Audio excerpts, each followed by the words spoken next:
Hello. So today, before my bike ride, my brother told me that Marjane Satrapi, which is the author and illustrator of the autobiographical novel Persepolis, has passed away. Apparently, I haven't looked into the details properly, but quite recently, maybe like last week or so. And I was quite saddened by that because, funnily enough, just around a week ago or so, I was thinking about her. It's one of those situations where I think about her quite a lot, even though she's not in my immediate sphere, or she's obviously not someone I know personally. But Persepolis is a book that it's kind of just a part, it's one of those interesting things where it's not like I explicitly think about that novel or her every day.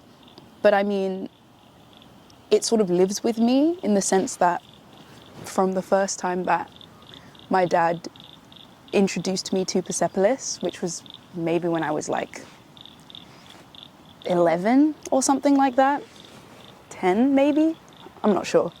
I'm not very good with dates, but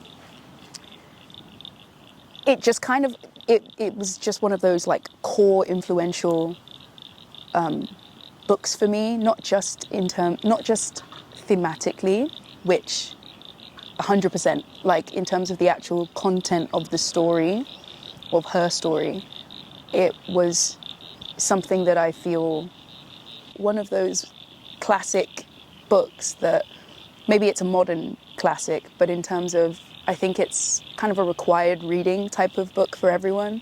And I think often when we think of those sorts of like fixture type of books, it tends to be written, conventional novels, like written text. But to have been introduced to this concept of like a graphic autobiography was also just so cool. But anyway, I'm getting ahead of myself. I have no shortage of things to say about Persepolis. But yeah, that's what this video today is going to be about, in tribute to Marjane, who inspired me beyond words, but I think I'm going to try and put it into words today. So this will be a video to her. Shout out to her mind, shout out to her experience and her way of conveying her experience visually. Hopefully the lighting's still good. The conditions are changing a lot and I'm still learning how to use this camera. But yeah, I had a little bit of an interim there because Jazzy FaceTimed me, and that's sort of a drop everything and answer type of deal. So I need to sort of get back into the Persepolis headspace. So yeah, in this copy, which is a vintage classic one, it's Penguin Random House. But what's really cool is that they've essentially printed it in the same formatting as just a novel. Like, this imprint prints text novels, or yeah. And so the fact that sort of Persepolis is being acknowledged and sort of reprinted and reintroduced, I guess, to a new generation of readers is amazing for me to see, but also seeing it literally printed in the same formatting as they would a novel is amazing, because like that's one of the aspects of Persepolis that really moved me when I was first introduced to it as a child. It was like my first understanding and my first recognition of the fact that you can write a long form narrative, or even more so in this case, autobiography. You can express that genre as a graphic novel. And I'm sure it's not the first of its kind, but certainly for me it was the first time that I registered that that such a thing even existed. Because my dad showed me, and sort of my first assumption, seeing how stylized and illustrative the drawings are, my first assumption was that this must be what I understood to be a comic in the kind of more what you'd think of like the classic sense, a short vignette, or maybe a collection of more so like a newspaper type format. But no, the fact that it's just a story that spans several years of a character or a person's life, and that's all just expressed visually,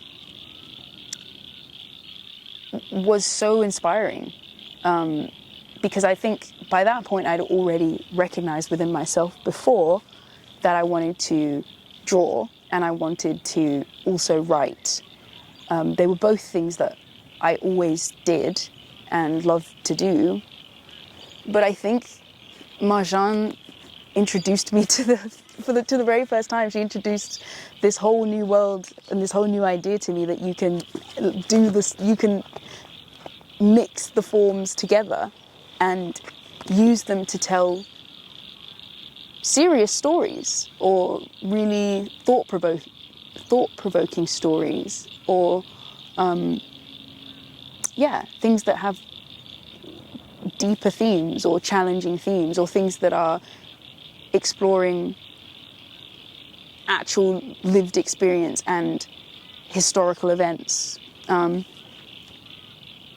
Of course, it's this genre, it is really widely used and acknowledged within graphic novels. Like another artist and writer that my dad really likes is Joe Sacco, and he's almost, his comics or his graphic novels kind of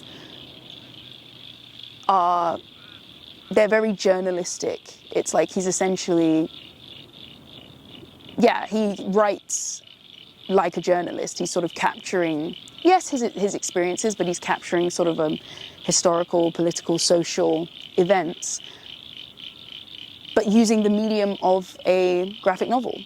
And it's really, really compelling. And I think for me, actually, at that age, what it did was that it sort of made the idea of information and learning about people's personal histories, learning about their sort of political histories and cultural histories, it put that into a format that was just immediately interesting and visual. And so Persepolis certainly for me it wasn't just a story that I enjoyed. It was like an education. I had this vantage point into Marjane's socio-political context of her environment, of her experience in Iran in the 80s, and then her experience of moving to France, and navigating that. Yes, coming of age on an interpersonal level.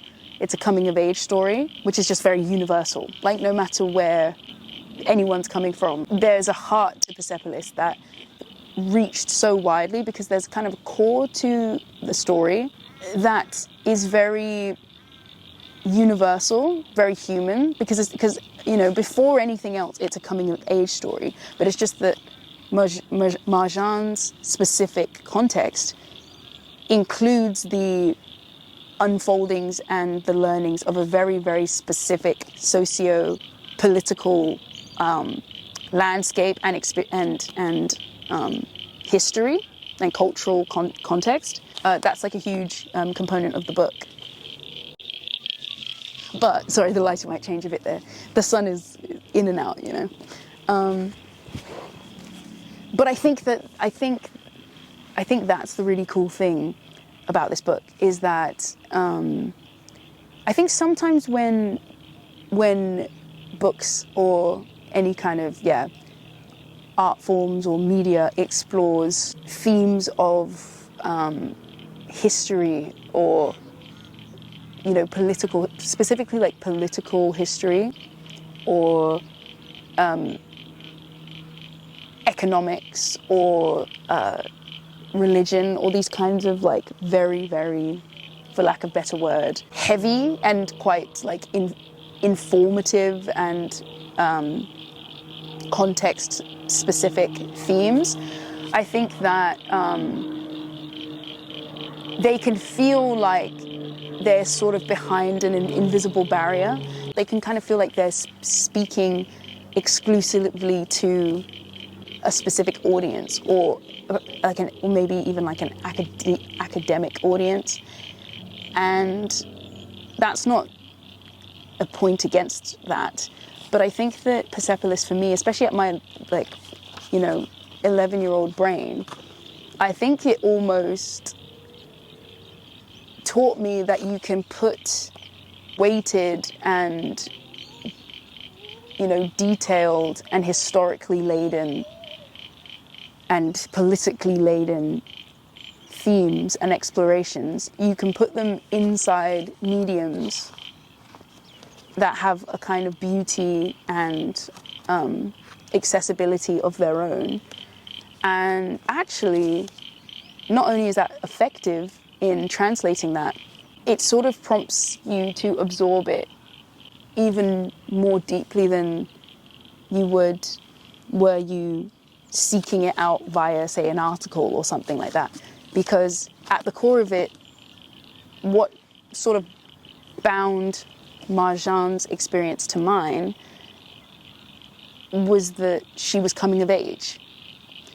And some of the contours of that and the discomfort of that and the disorientation and the displacement of coming of age has a universal resonance, even if the time, even if the setting, the political environment, the age, all of these things, even if they differ from mine. I think that being educated on her lived experience by way of her expressing her coming of age it wasn't just enjoyable. It kind of, it gave me an entire language for understanding that I didn't have before. It deepened, or maybe even created, a new capacity for understanding and recognition of oneself in experiences that seem so distant, like whether physically distant, whether culturally distant, whether politically distant. I think that the mechanism that she used to express her own experience and the angle she engaged with her own history from, her own cultural history, the vantage point into it being coming of age sort of meant that first and foremost, I was moved by her own arrival at herself via growing up and coming of age, and the kind of shape of that, kind of echoes across so many different contexts, like being an independent thinker in an environment where that's not necessarily seen as a virtue,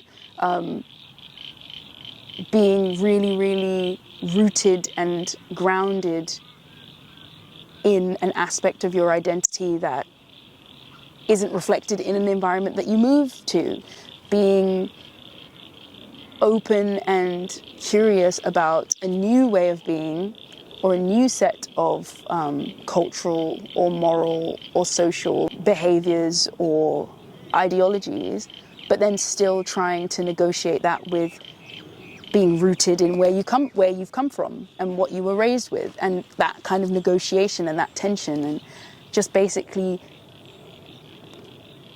even just the simplest dimensions of it, like adjusting to a new place, moving to a new country on your own, despite being really close to your family. Like, there are so many sort of things in the bones of this story, because you see Marjane as a character with just navigating adolescence with a really rich and specific and witty and compelling inner voice by her way of being and her way of thinking.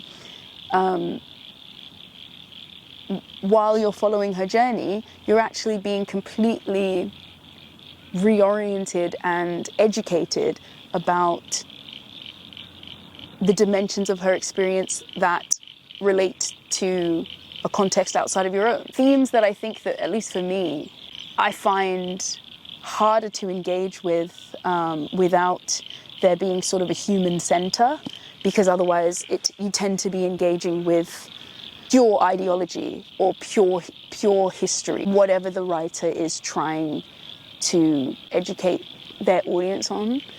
But I think that the grace and the skill of achieving that via a story, and especially a story using one's own story, actually, is like, Marjane isn't the first person to do that, or to tackle things, to tackle wider themes in that way. But I think for me, hers was a genesis that has followed me ever since. That's followed me into how I like to write or express my experience to this day.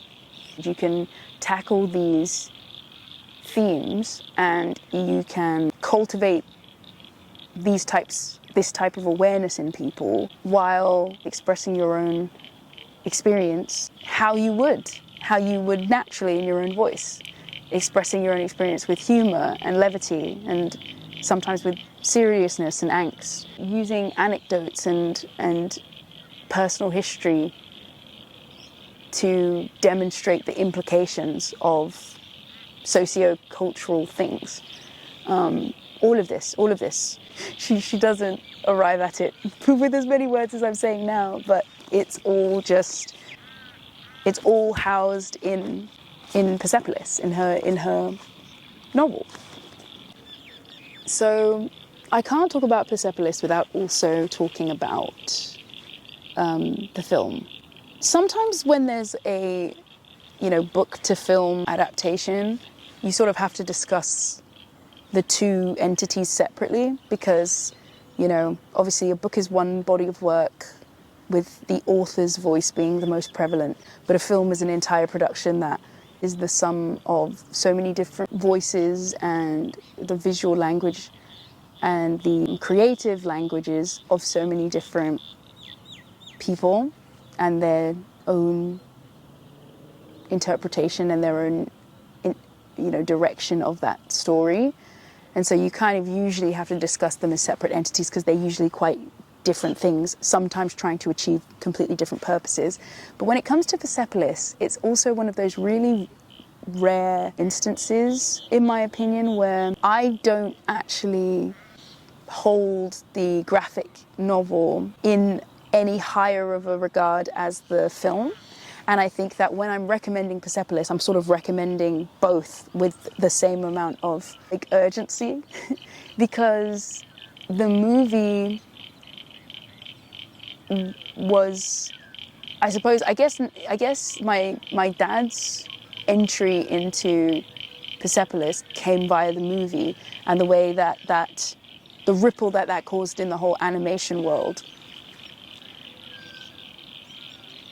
And I think maybe the movie was a big part of the novel's traction, and it played a role in how far the book reached.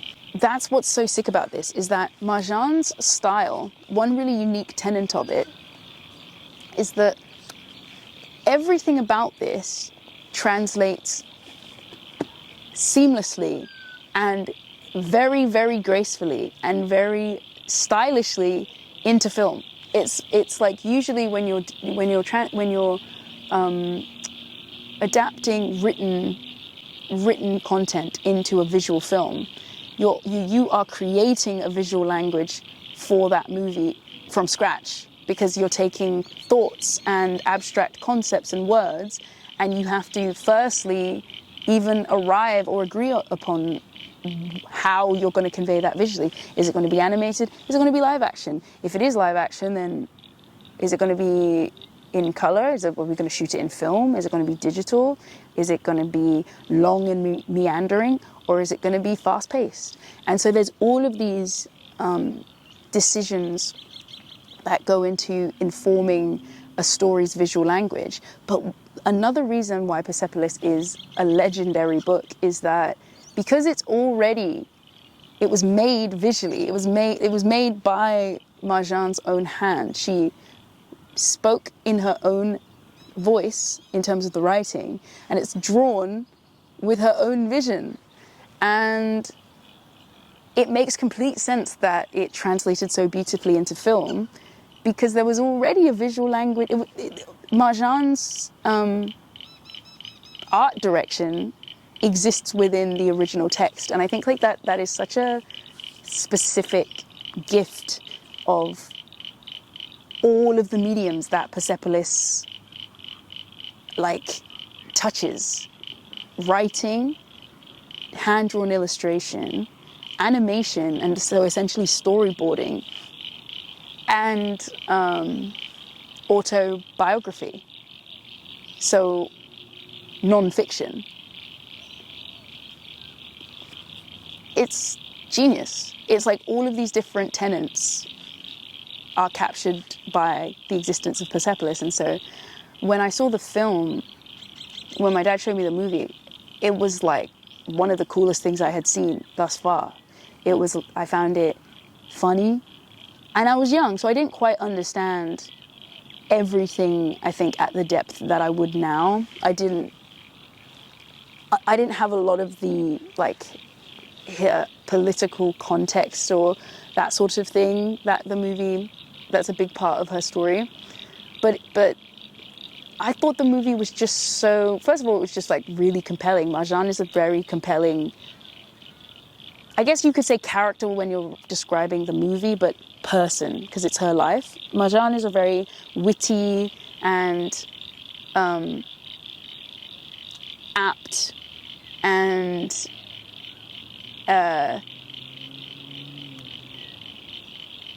brave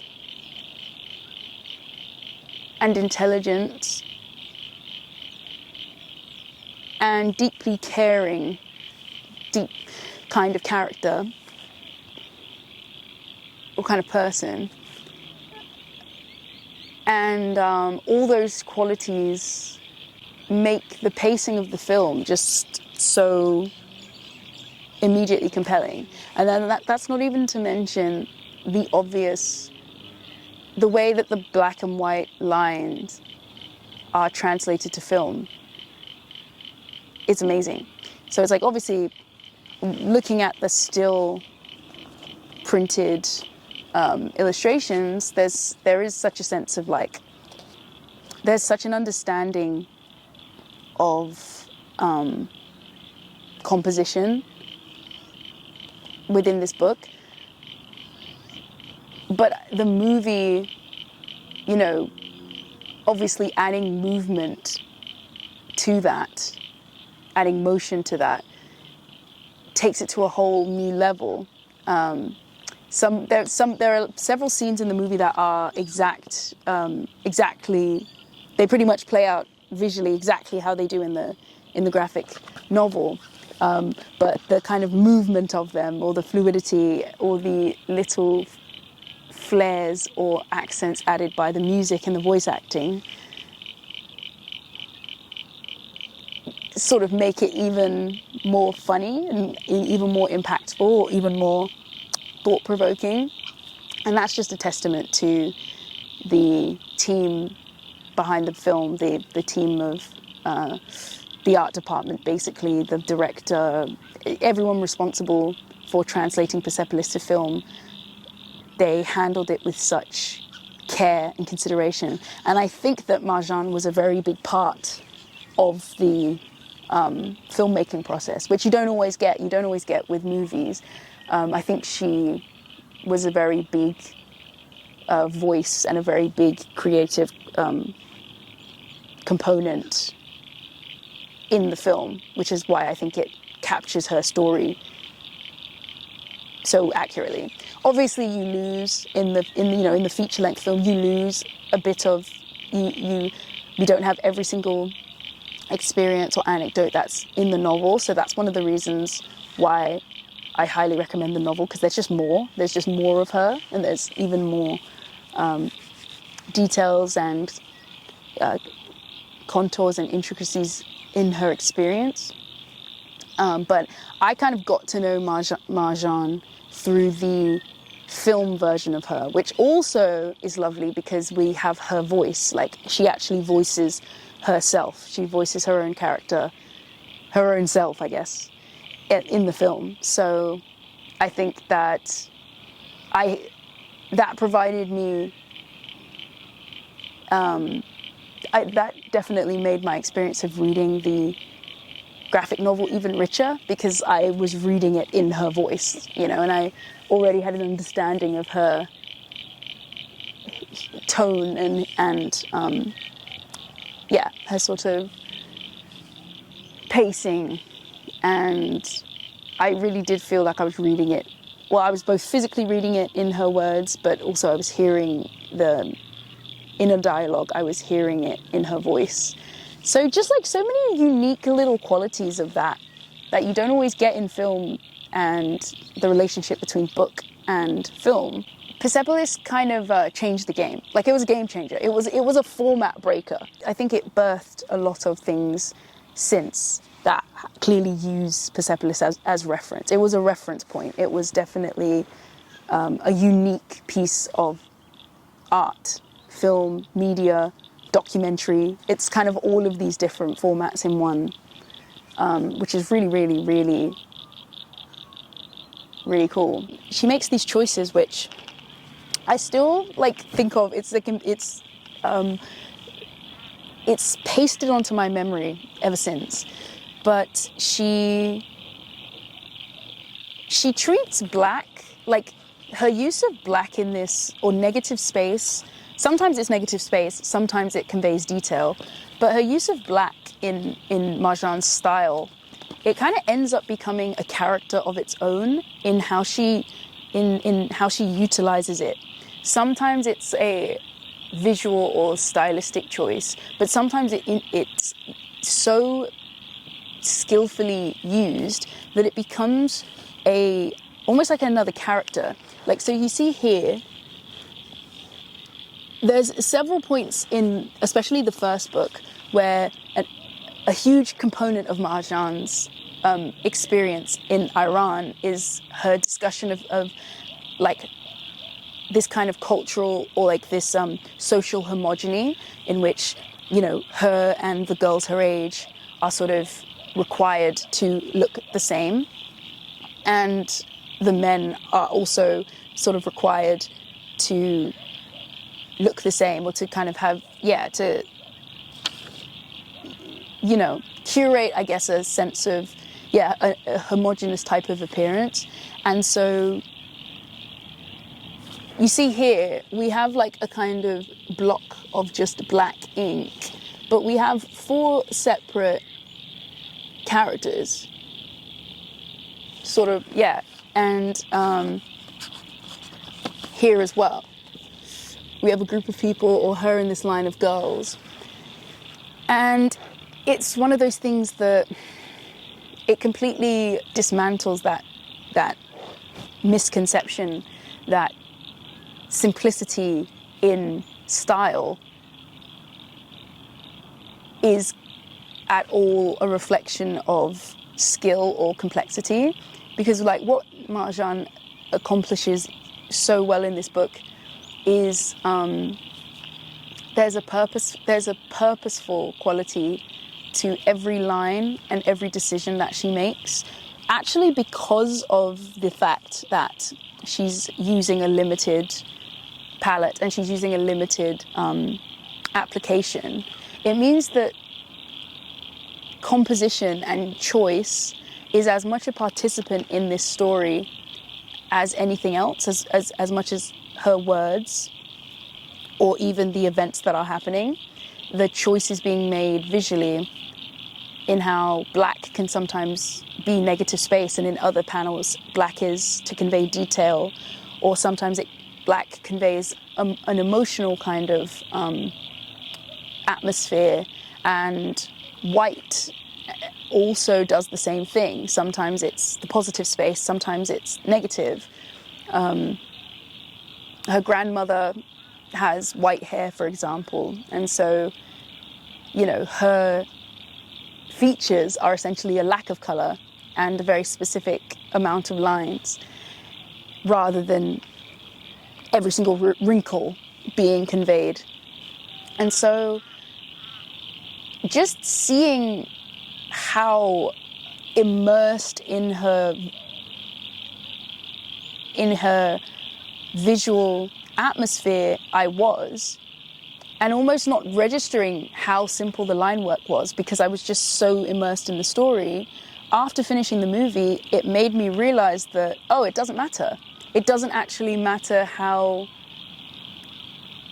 detail is a dimension of drawing, or it's a dimension of one's style or their choices that is beautiful, but it isn't sort of the be and end all of storytelling and making work that is effective and moving and that has a clear understanding of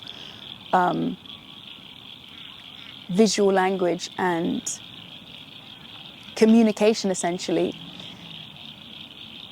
Marjane's style has such a distinct voice and such a clarity that I'm aware of every time I'm drawing, because I think I get bogged down sometimes by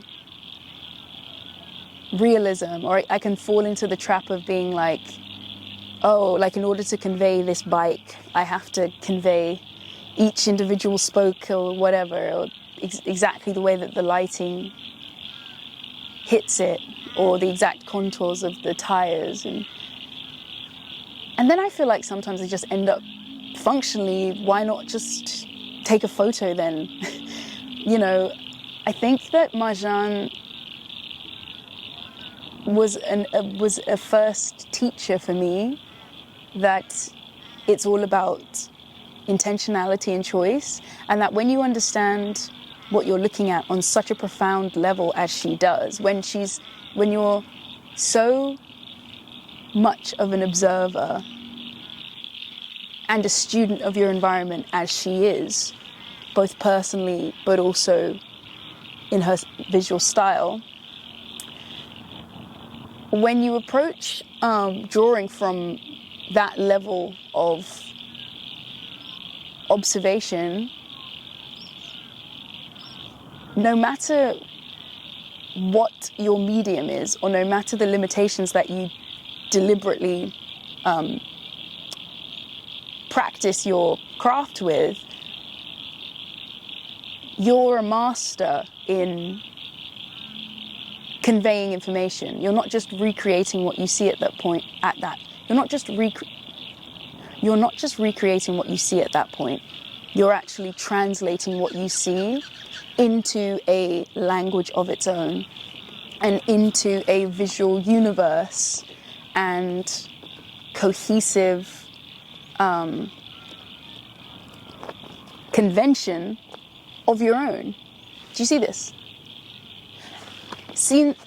Frames like this, frames like that one really stick out to me. I remember a frame from the film that I really love is that she's being chastised by these like elders who are all wearing, a head covering, like a veil.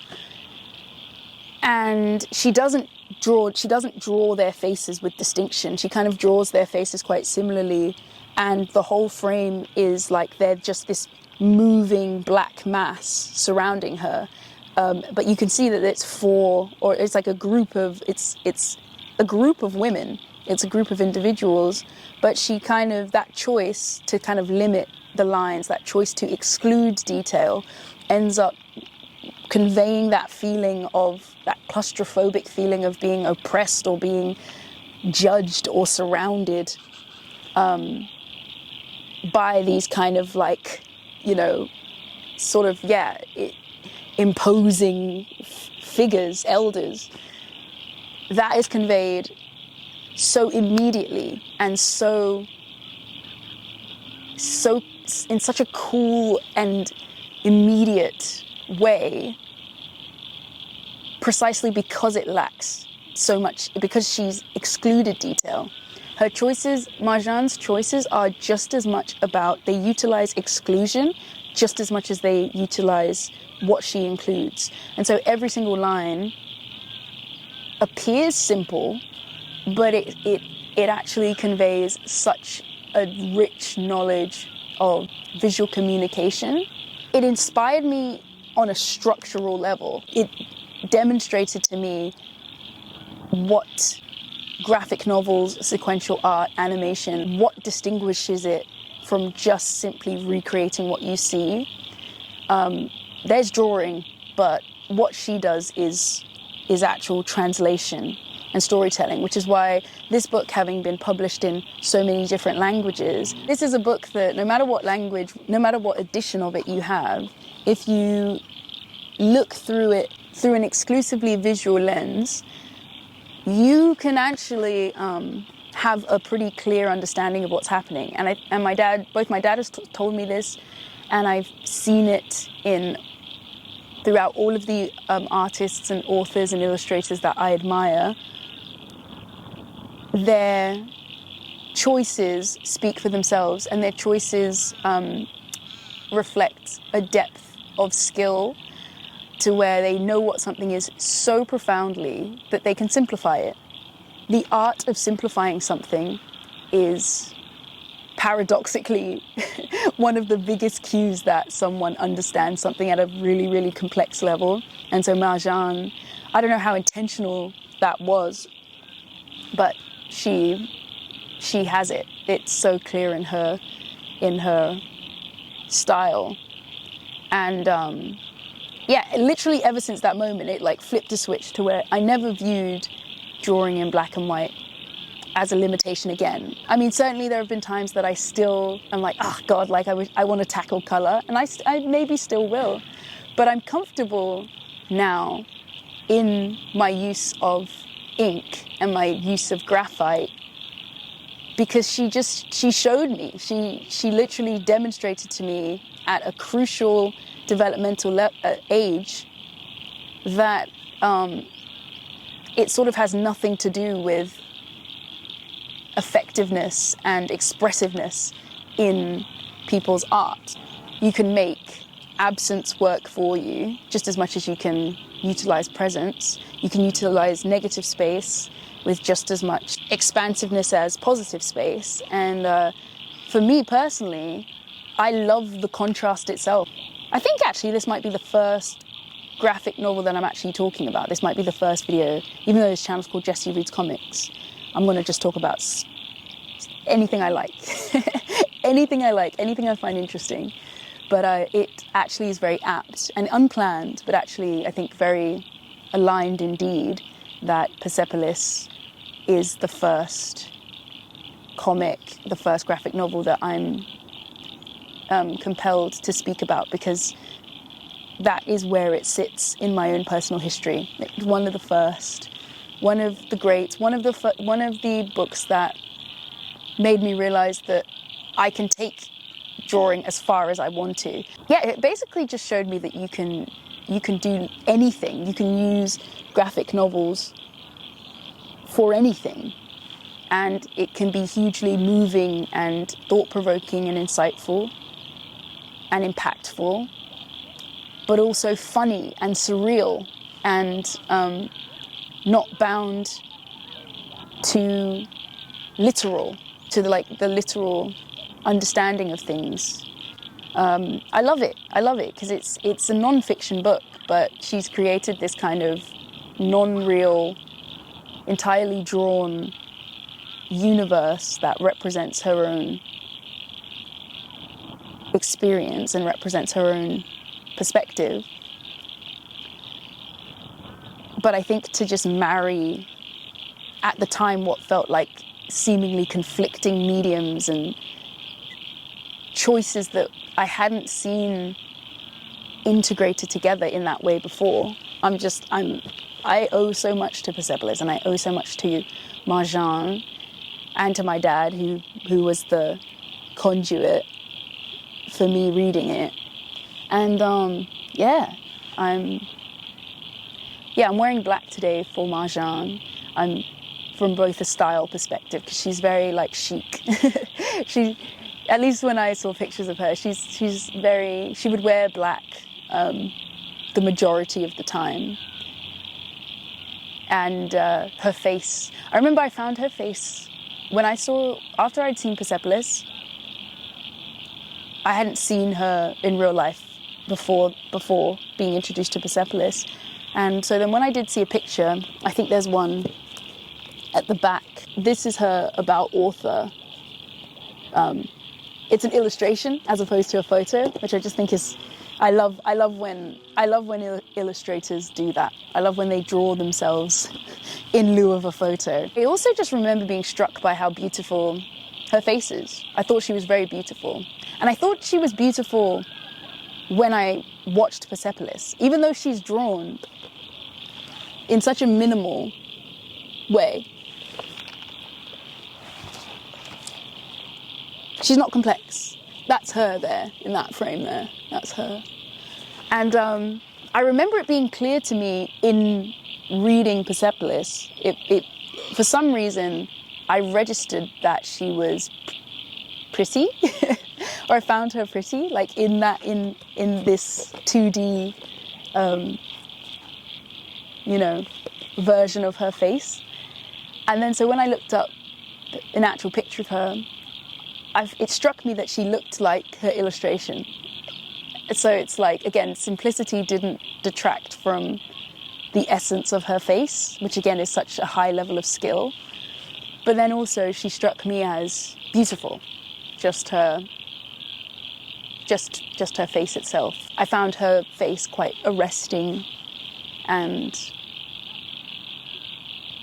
yeah, very beautiful. So I think even her style, the fact that she was often famously with always like with a cigarette in hand. Perhaps maybe that's the French influence, the French dimension of her experience. But she just has kind of a chic and, yeah, a sort of clarity and simplicity and minimal quality to both how she appears in photos, but also her whole visuals, her whole way of being, which obviously Persepolis is characterized by, just conveys this, I don't know, this kind of cool or like embodied kind of quality that I think shows up in the story, but I think it's also just clear in her visual choices as a person, but also in the book. So like those things, I think, just go into the subconscious reservoir of inspiration that I sort of do live with on a day-to-day basis. Maybe not in the form of explicitly thinking about her, but her influence on such an early point of my own artistic journey or self-expression, her influence on it is like now a fixture of how I think about art, or how I enjoy art, and how I think about all visual choices. So in that way, it's not a hyperbole to say that she lives with me. She gave the world so much with her story.